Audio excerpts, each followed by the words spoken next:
The man, the myth, the legend. He was the only Italian racer with so many victories that if someone asked him how many wins he had, he probably wouldn't be able to remember some of them. Did you know that Ago had more World Championship wins than the great Valentino Rossi? Yep, no one has ever received more Grand Prix racing titles and victories than Giacomo Agostini. What makes it even more interesting was Giacomo also started racing without the approval of his father. He had to go it alone, you see. Ago wasn't born into a family of racers, but he loved everything on two wheels. The urge to race was already in him and he'd stop at nothing to achieve it. When talking about racing legends, all one has to do is check the stats. What defines a true motorcycle racer? Keep watching to find out and you'll discover why Giacomo Agostini's racing career will possibly never be broken. Unlike other racers who have to face their insufficient skills when they start racing, that was not the case for Agostini. He did not have it easy because of his love of racing at the start, as his father did not support him, leaving him with no choice but to sneak some rides. He did it so much to the point that his father had no choice but to give in and support his son's dream. And as soon as he did, Agostini won the 175cc Italian Championship in 1963. Giacomo was born on the 16th of June 1942 in Brescia, Lombardy. He recently celebrated his 80th birthday. This was finally the time for Agostini to show his father what he was capable of. His father would not have believed it if he had not seen it for himself. And if he'd had known, then he never would have pushed him back at the beginning when he wanted to start racing. Just imagine. This was the start of a fantastic racing career, and Agostini was not about to let his father ever doubt him again.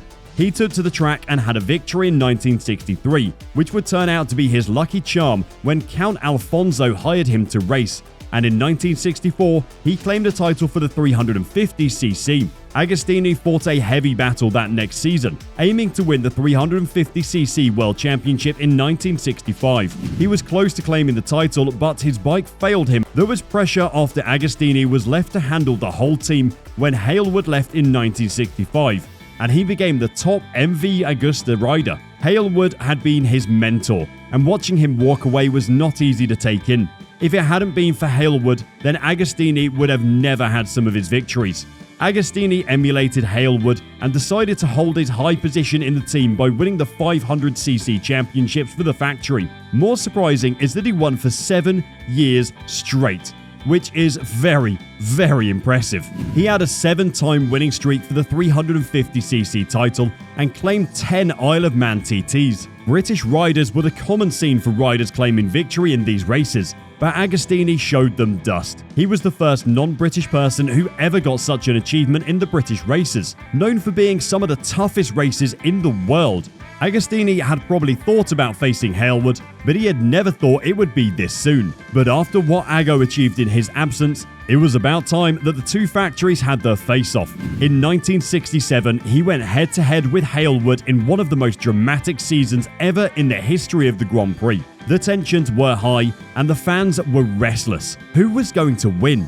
Well, Agostini was winning fair and square that day until his chain broke. Hailwood took the victory that day, but did come up to Agostini later and gave him his well-deserved credit by saying he should have been the moral winner that day. Nobody would believe it when Agostini announced that he was never going to race at the Isle of Man TT again.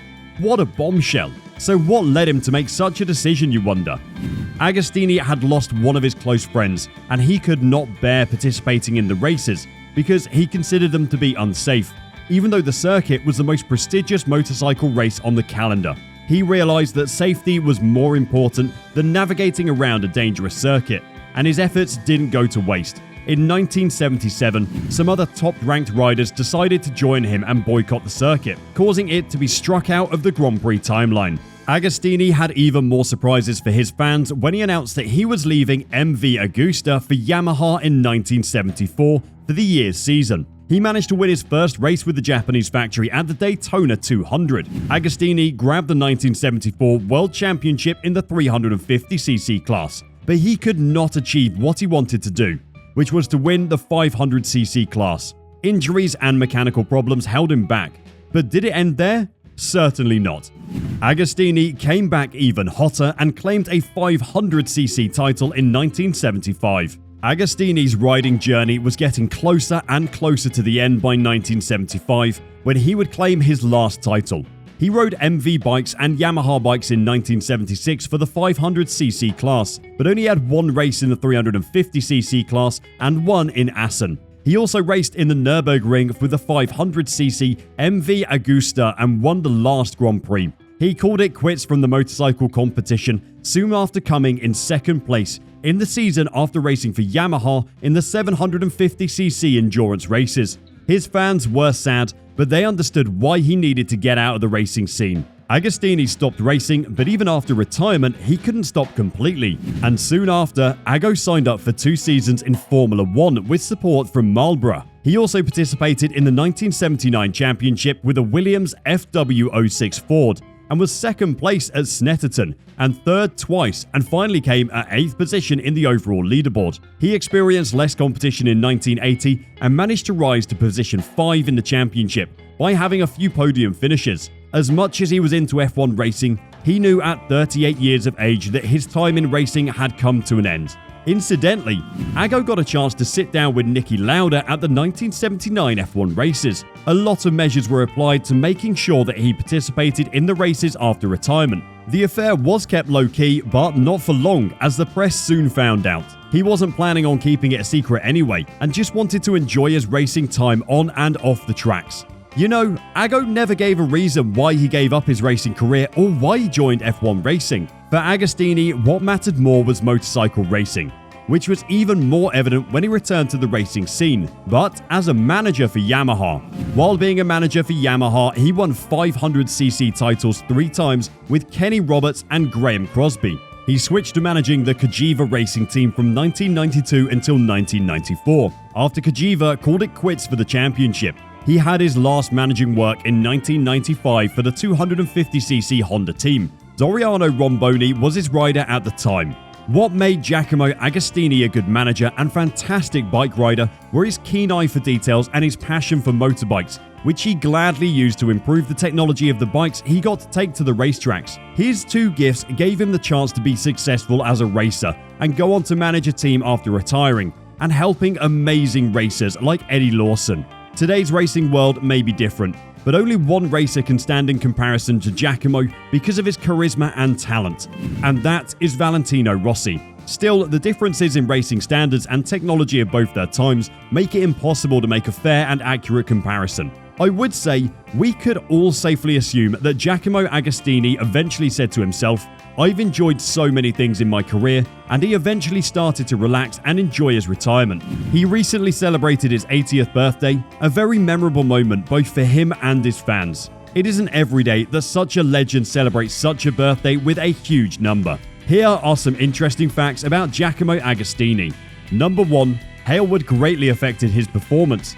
Agostini had already claimed a championship for the Isle of Man TT, while still a rookie after emulating Hailwood, who was his mentor while they were teammates. Having Hailwood as a mentor was invaluable during his early career. Number 2. Giacomo moved from apprentice to champion in 1966 after winning the 500cc title.